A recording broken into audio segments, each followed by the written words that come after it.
Hello guys, welcome to Amrish Vishwakarma classes. और आज हम लोग रियल नंबर में आगे जानेंगे। तो आइए हम लोग स्टार्ट करते हैं आज का लेक्चर। तो आज का लेक्चर में सबसे पहला क्वेश्चन ये है कि an army contingent of 616 members is to march behind an army band of 32 members in a parade. The two groups are to march in same number of column. What is the maximum number of column in which they can march? मतलब question ये कर रहा है कि army का जो band है, army band आगे चल रहा है, परेड हो रहा है, परेड में आर्मी बैंड आगे चल रहा है और आर्मी बैंड में कितने लोग हैं? 32 लोग हैं। ठीक है। अब आर्मी बैंड के पीछे क्या है? आर्मी कंटीजेंट है, मतलब सैनिकों का दल है। ठीक है। आगे बैंड, पीछे कंटीजेंट है। तो इसमें कितने मेंबर हैं? 616 मेंबर हैं। ठीक है ना। अब क्वेश्चन कह रहा है क्या? क्वेश्चन ये कह रहा है कि सभी को मार्च करना है, आगे बढ़ना है सेम नंबर ऑफ कॉलम। अगर मान लिया जाए कि यहाँ पे जो लोग हैं 32 लोग हैं, उनसे लेकर 4 कॉलम बन रहा है, 4 कॉलम बन रहा है। मान लीजिए 4 कॉलम में 32 लोग अरेंज है। तो क्वेश्चन कर रहा है कि जो पीछे को 616 लोग हैं, इनका भी 4 ही कॉलम होना चाहिए। अगर ये 6 कॉलम में अरेंज है तो ये भी 6 कॉलम में अरेंज होना चाहिए। अगर ये 10 कॉलम में अरेंज है तो ये भी 10 कॉलम में अरेंज होना चाहिए। तो इस तरह का क्वेश्चन कैसे बनाएंगे? तो देखिए, क्वेश्चन में मैक्सिमम लार्जेस्ट वगैरह लिखा रहेगा, तो मैक्सिमम लार्जेस्ट ग्रेटेस्ट के केस में एचसीएफ निकालते हैं। नहीं तो फिर क्वेश्चन के मीनिंग को समझिए।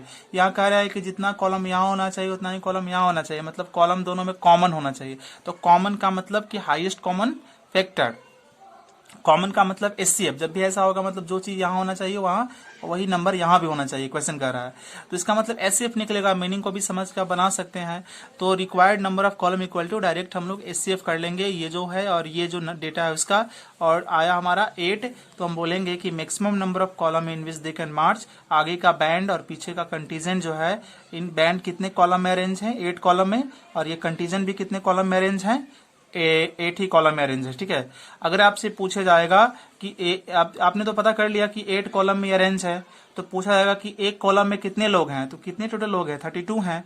तो 32 और 8 कॉलम है, तो इसको डिवाइड कर दीजिए। तो डिवाइड करिएगा तो 32/8 गिव्स कितना? 4। यानी कि जो आर्मी बैंड है वो एक कॉलम में 4 लोग हैं। अब यहाँ पूछा जाएगा कि जो पीछे, जो इसके पीछे जस्ट पीछे आर्मी कंटीजेंट है, इसके एक कॉलम में कितने लोग हैं? तो 616/8। तो कितना हो जाएगा? 8 7 जा 56 आएगा। 8 7 जा 56, 77 एक मेंबर में आपके एक कॉलम में इतने मेंबर हैं।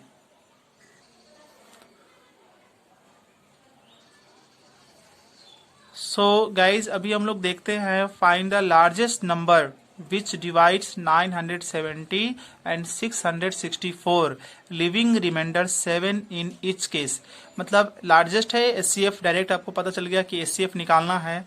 नहीं तो फिर आप ऐसे भी देखिए कि एक बड़ा से बड़ा नंबर लीजिए जो इसको भी डिवाइड करे, इसको भी डिवाइड करे।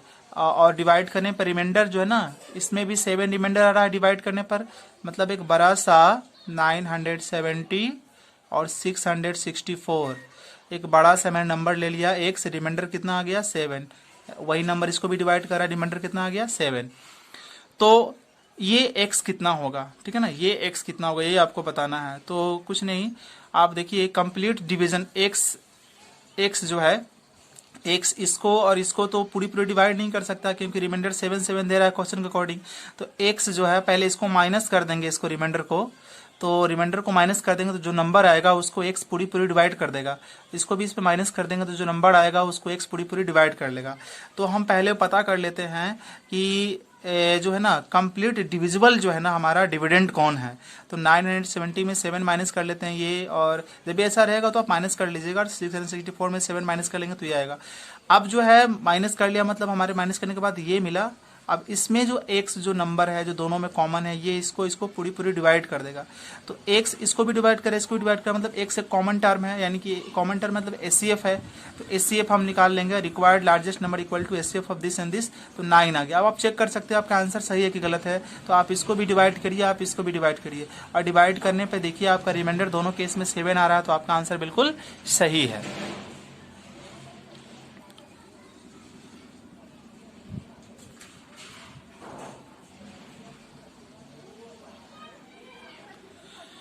सो गाइज अभी हम लोग नेक्स्ट क्वेश्चन की तरफ बढ़ रहे हैं। Find the largest number which when divides 1485 and 940 leaves remainder of 3 and 4 respectfully. अब इस क्वेश्चन को ध्यान दीजिए। इस क्वेश्चन में वही है, एक बड़ा सा बड़ा नंबर बताओ, जैसे मैंने x मान लिया जो 1485 को डिवाइड कर रहा है, फिर वही नंबर जो है 940 को डिवाइड कर रहा है, यहाँ रिमाइंडर 3 आ रहा है, यहाँ रिमाइंडर 4 आ रहा है। तो आप x इसको पूरी डिवाइड नहीं कर पाए, रिमाइंडर 3 आया, x इसको भी डिवाइड नहीं कर पाए, रिमाइंडर 4 आया। तो x से डिविजिबल नंबर पता कर लीजिए, तो इसको माइनस कर लीजिए, इसको माइनस कर लीजिए, तो ये नंबर जो आएगा वो x से पूरी डिविजिबल होगा। और x दोनों को डिवाइड कर रहा है ना, लार्जेस्ट नंबर जो दोनों को डिवाइड कर रहा है, तो HCF होता है वो। तो HCF हम दोनों का निकाल लेंगे, तो हमारा 78 आया, आप चेक कर लीजिए। 78 से आप इसको डिवाइड करिए और इसको डिवाइड कीजिए। अगर इसको डिवाइड करने पर 3 आया रिमाइंडर और इसको डिवाइड करने पर 4 रिमाइंडर आया, तो आपका आंसर बिल्कुल सही है। तो अभी नेक्स्ट क्वेश्चन है कि 120 कोकोनट कुकीज है, 180 पिस्ता कुकीज है, 240 बादाम कुकीज है। और इन सभी को क्या करना है कि एक ही जैसे बक्से के अंदर, संदूक के अंदर जो है ना इक्वल नंबर में रखना है। जैसे मान लीजिए कि हमारे पास एक ही तरह के बक्सा है, ये 3 बक्सा मैंने बना दिया। इस तीनों का लेंथ, ब्रेथ है, एरिया, वॉल्यूम सब सेम है। अब इसके अंदर अगर हम 60 कोकोनट कुकीज यहाँ रखेंगे तो 60 है, पिस्ता कुकीज यहाँ रखेंगे तो 60 है, बादाम कुकीज यहाँ रखेंगे। मतलब सभी बक्से में इक्वल नंबर में कोकोनट कुकीज, पिस्ता कुकीज और 240 बादाम कुकीज है उसको रखेंगे। ठीक है, तो यहाँ कह रहा है कि सभी के अंदर इक्वल नंबर में रखना। मतलब इसमें अगर 80 रखेंगे ये वाला, तो इसमें भी 80 रखेंगे ये वाला, और इसमें भी 80 रखेंगे ये वाला। ठीक है, तो ऐसे ही आप समझ लीजिए कि सबके अंदर इक्वल नंबर ऑफ कुकीज रखना है। मतलब एक कॉमन टर्म है, कॉमन टर्म निकालना है। तो कॉमन टर्म का मतलब सीधे HCF हो जाएगा। तो आप लिखेंगे number of cookies in each box, एक बक्से में कितने कुकीज होंगे, तो HCF ऑफ 120, 180, 240 यानी कि 60। यानी कि एक इसमें 60 है, इसमें भी 60 है और इसमें भी 60 है। ठीक है, सबके अंदर 60 है। अब यहाँ ध्यान दीजिए, एक तो आंसर आ गया, फिर कह रहा है कि कितने बक्से होंगे। तो एक बक्से में कितने कुकीज है, 60। तो एक बक्से में 60 कुकीज यानी कि 60 कुकीज इक्वल टू 1 बॉक्स। तो 120 कुकीज इक्वल टू कितने बॉक्स, 2 बॉक्स होगा। फिर 60 कुकीज 1 बॉक्स के लिए चाहिए, तो 180 कुकीज कितने के लिए बॉक्स के लिए चाहिए, 3 के लिए। इसको रखने के लिए 3 बॉक्सेस चाहिए, और इसको रखने के लिए कितने बॉक्सेस चाहिए, 60 के लिए 1, तो 240 के लिए कितना हो जाएगा, 4। तो इसको रखने के लिए 2, इसको रखने के लिए 3 बक्से, और इसको रखने के लिए 4 बक्से चाहिए। तो टोटल नंबर ऑफ बॉक्सेस कितने हैं, total number of boxes 2 + 3 + 4 equal to 9। Guys इस वीडियो में इतना ही। Thank you for watching. So again I promise you to bring the next lecture of real number. Thank you for watching once again.